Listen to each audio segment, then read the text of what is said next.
Hey everyone, and welcome back to the channel. Today we're diving deep into renewable energy by building a 2 kilowatt solar power system.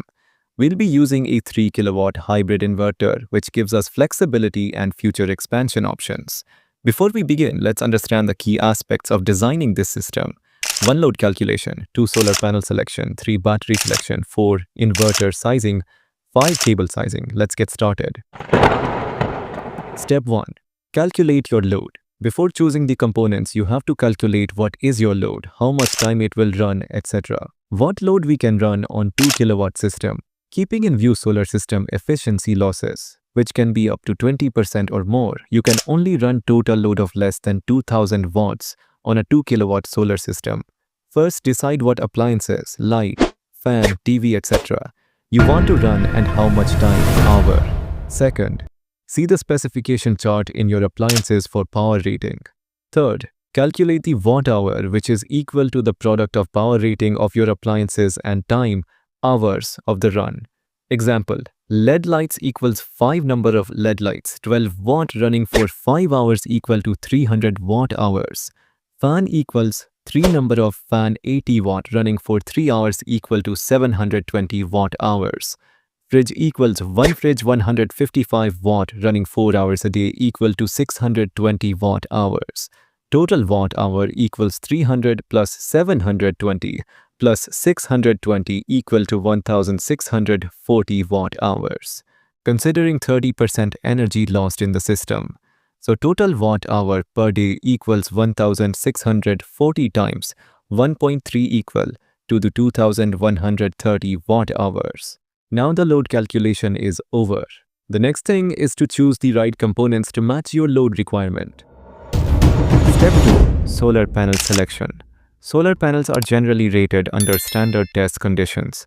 STC, irradiance of 1000 watts per square meter, the solar spectrum of AM 1.5 and module temperature at 25 degrees Celsius. Rating of solar panel. The solar panel size should be selected in such a way that it will charge the battery fully during the one-day time. During the 12-hour daytime, the sunlight is not uniform. It also differs according to your location around the globe. So we can assume 4 hours of effective sunlight, which will generate the rated power. Total WP of PV panel capacity needed equals 2132 watt hours divided by 4 equals 533 watts. By taking some margin, you can choose a 535 watt solar panels. Electrical characteristics of 535 watt solar panel. Maximum power, Pmax, 535 watts. Voltage at maximum power, VMP, 41.47 volt. Current at maximum power, IMP, 12.90 ampere. Open circuit voltage, VOC, 49.45 volts. Short circuit current, SC, 13.79 ampere. Module efficiency 20.6%. Step 3. Battery selection. Rating of battery. Batteries' capacities are rated in terms of ampere hour. Power equals voltage multiplied by current. Watt hour equals voltage times current times time. Battery voltage equals 24 volts. Battery capacity equals load divided by voltage equals 2132 divided by 24 equals 88.83 amp hours. Practically battery is not ideal, so we have to consider the loss. Let the battery loss is 15%. So battery capacity required is 88.83 divided by 0.85 equals 104.5 amp hours. For better battery life, they are not allowed to discharge fully 100%. For flooded lead-acid battery, 60% depth of discharge, DOD, is considered as good practice. So capacity required equals 104.5 divided by 0.6 equals 174.18 amp hours. You can select a deep cycle lead-acid battery with a capacity of more than 180 amp hours. Step 4. Inverter selection. The solar panel, PV, that receive the sun's rays and convert them into electricity called direct current, DC.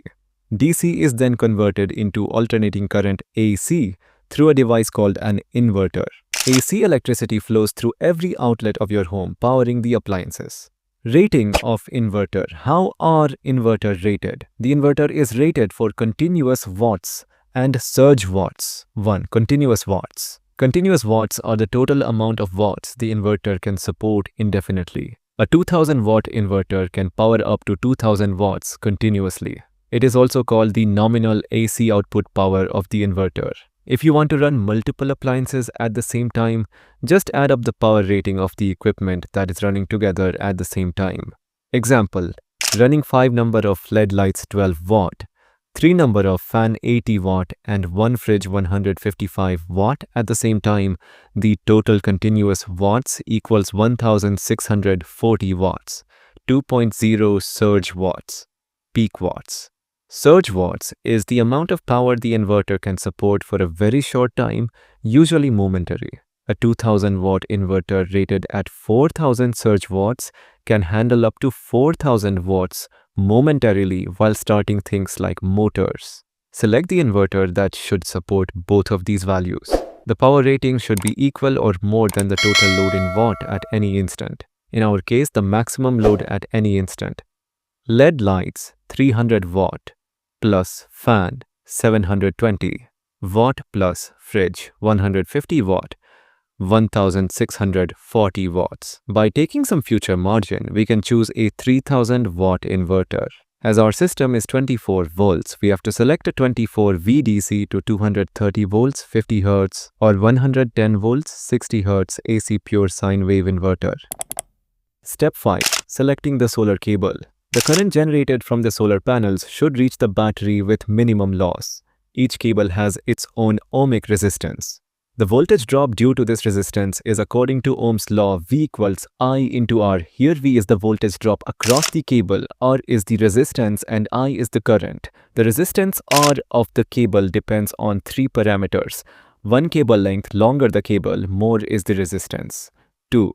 Cable cross-section area, larger the area, smaller is the resistance. 3. The material used, copper or aluminum.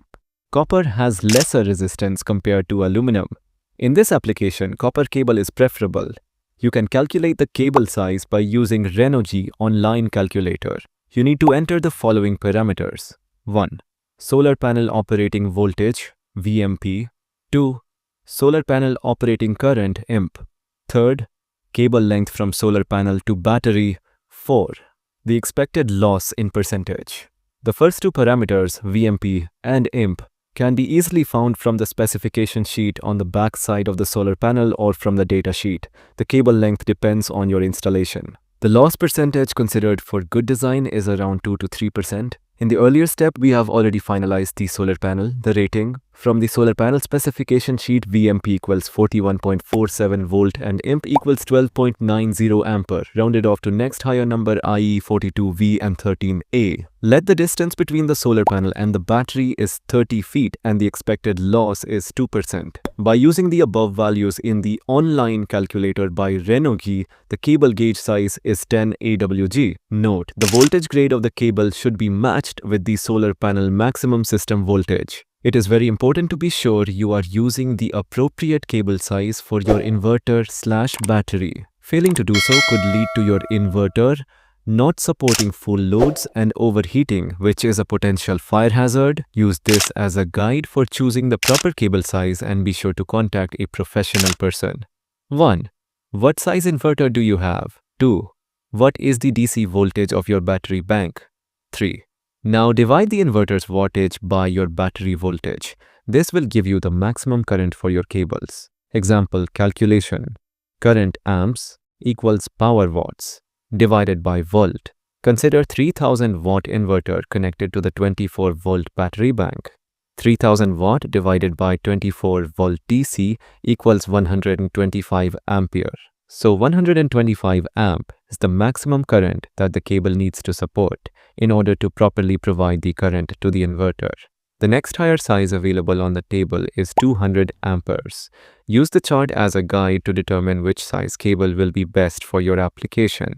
In our example, we can see that 4 AWG cable would be appropriate. Note, for distances over 10 feet, the voltage drops over the cables will occur due to resistance through the wiring. If you will need to run cables longer than 10 feet, it is recommended that you increase the cable size in order to compensate for voltage loss.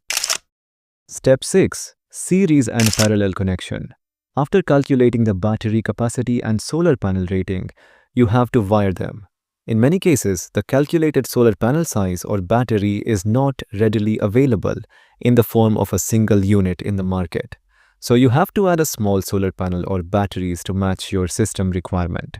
To match the required voltage and current rating, we have to use series and parallel connection. 1.